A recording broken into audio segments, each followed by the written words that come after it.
लेकिन चलिए सबसे पहले बात करने वाले हैं आज सदन के अंदर, उत्तर प्रदेश विधानसभा के अंदर योगी ने कैसे हुंकार भरी और गरजते हुए सीधे सीधे समाजवादी पार्टी को एक्सपोज कर दिया है। सबसे पहले बात इसी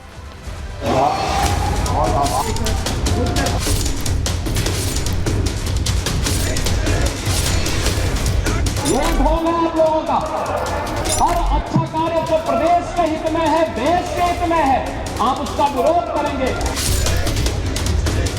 भाजपा की सरकार सारे मोर्चों पर फेल हो गई है। महाकुंभ में जिन लोगों की मौत हुई, सरकार अभी तक उनका आंकड़ा भी नहीं दे पाई है।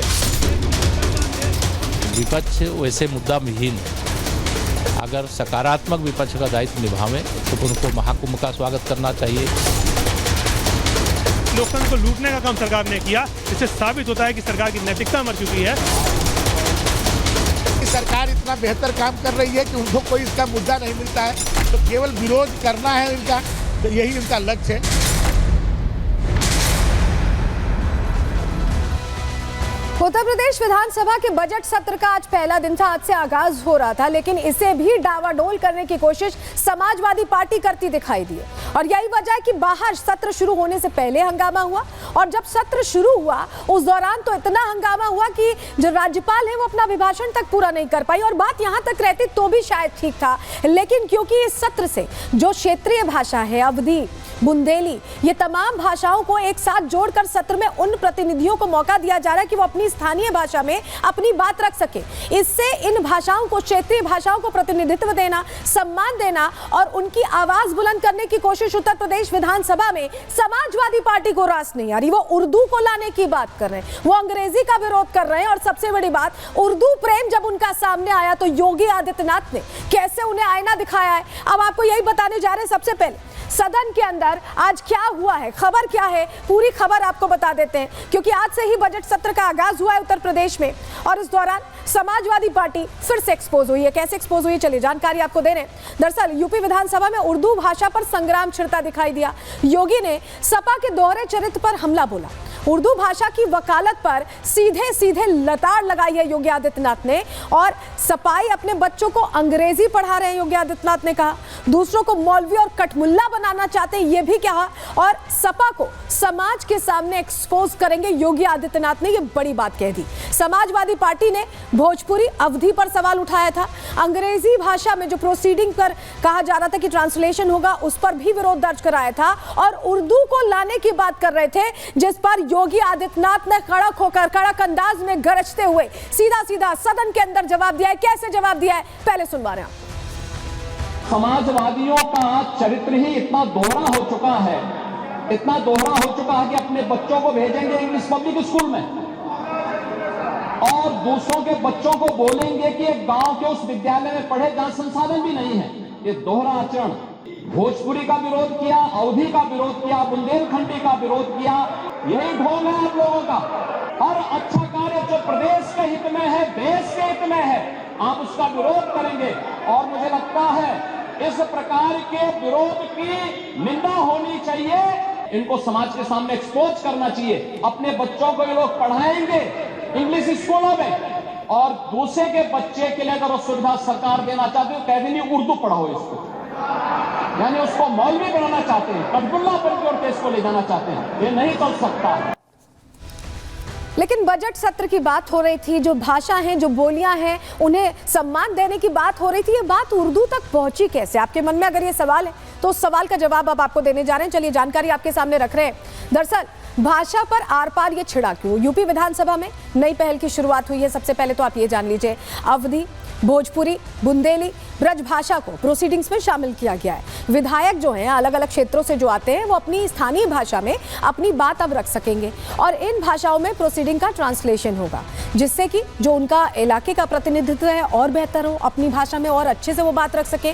अंग्रेजी भाषा में भी प्रोसीडिंग का ट्रांसलेशन होगा, क्योंकि जो ये प्रोसीडिंग्स होती हैं उस पर विदेशी जो पत्रकार होते हैं उनकी भी निगाह होती है। वो भी देखना चाहते हैं कि उत्तर प्रदेश विधानसभा में क्या हो रहा है। योगी आदित्यनाथ की छवि इतनी मजबूत है कि उनकी चर्चा दूर दूर तक होती है।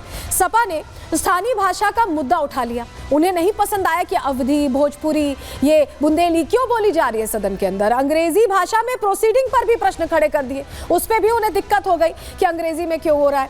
जो क्षेत्रीय भाषा है, अंग्रेजी भाषा, इन सब पर उनको विरोध है।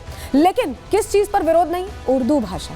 कह रहे हैं कि उर्दू भाषा शामिल करें, इसकी वकालत करने लगे। और इसको लेकर यहाँ पर हो हंगामा भी हुआ और योगी आदित्यनाथ ने कड़क अंदाज में बताया भी कि कैसे इन्हें दिक्कत है, उर्दू से प्रेम है। लेकिन इसको लेकर माता प्रसाद पांडे से भी बात करने की कोशिश की हमारी सहयोगी ने, समझने की कोशिश की कि वो क्या कहना चाह रहे हैं, उनका क्या वर्जन है। तो माता प्रसाद पांडे को शायद समझ में आ गया कि उन्होंने गलत चीज का विरोध किया और ऐसे में सफाई देते देते उर्दू के साथ उन्होंने संस्कृत की भी बात कर दी। सुनिए जरा। कोई भी आदमी भोजपुरी, बुंदेली, अवधी, ब्रजभाषा में बोल सकता है, साथ ही साथ अंग्रेजी में बोल सकता है। उसका हमने अनुवाद की व्यवस्था कर दी है। मैंने उसमें सब भाषाओं का विरोध, जो भाषाएं हैं, बोलियां हैं, चाहे बुंदेली हो, चाहे भोजपुरी हो, चाहे ब्रजभाषा हो, चाहे अवधी हो, इसका विरोध नहीं है, इसमें बोल। लेकिन अंग्रेजी भाषा को बोलने का मैंने विरोध किया कि अंग्रेजी भाषा का इसमें लगाने का कोई औचित्य नहीं है। क्योंकि कितने लोग हैं जो अंग्रेजी समझते हैं, कितने लोग हैं जो अंग्रेजी में बात करते हैं। कहते हैं हमने उसमें अनुवाद लगा दिया है तो अंग्रेजी में बोलें तो ये तो कुलीन तंत्र की विधानसभा हो जाएगी। हाँ, इसे लेकर मुख्यमंत्री जी ने जो बात कही, उर्दू भाषा का भी जिक्र किया, कठमुल्ले का भी जिक्र किया कि भाई जब आप सब कर रहे हैं तो उर्दू संस्कृत को भी कर दीजिए। इसमें क्या भेजा है? सब भाषा कर रहे हैं तो उर्दू भी तो बोली जाती है, संस्कृत भी तो बोली जाती है, उसको करिए, जाओ बस। हाँ, अरे वो तो उनका एजेंडा है, वो हमेशा हिंदू मुसलमान की बात करते हैं, इसलिए कठमुल्ला बोलेंगे। तो सुन रहे हैं, माता प्रसाद पांडे कह रहे हैं कि वो हिंदू मुसलमान की बात करते हैं, लेकिन तुष्टीकरण की राजनीति कौन करता है ये सभी को, शायद सभी वोटर्स को भी पता है, नेताओं को भी पता है। उस पर भी वार पलटवार कैसे हुआ, सुनवा रहे हैं। ये तो आज संसदीय भाषा का प्रयोग करते हैं हमारे यहाँ प्रदेश के मुख्यमंत्री। ये भाषा का प्रयोग नहीं करना चाहिए। ये किसी धर्म को लेकर किसी को हताश करने का काम करते हैं। सीधे विधानसभा में शब्द का प्रयोग नहीं करना चाहिए था। इसका हम लोग विरोध किए और करते भी रहेंगे। तमिलनाडु, कर्नाटक, केरला, बहुत से स्टेट्स हैं हमारे देश के जो हिंदी भाषी नहीं हैं। तो हम चाहते हैं सबको इंक्लूसिव करें और यही कारण है कि केंद्र सरकार में और पार्लियामेंट में भी हमेशा अलाउ रहा है, चाहे जो भी सरकार रही हो। तो ये जो स्टेट्स की भाषाओं को, अवधी, भोजपुरी, सबको के साथ साथ इंग्लिश को भी जो लिया गया है, ये एक अच्छा कदम है, एक प्रोग्रेसिव कदम है और दिखा रहा है कि हम लोग की बहुत बड़ी सोच। भाषा को लेकर तो रार छिड़ा ही, क्योंकि बजट सत्र था, ऐसे में राज्यपाल का अभिभाषण था। लेकिन इतना हंगामा किया समाजवादी पार्टी ने कि राज्यपाल अभिभाषण बीच में छोड़कर चली गई। रिपोर्ट देखिए।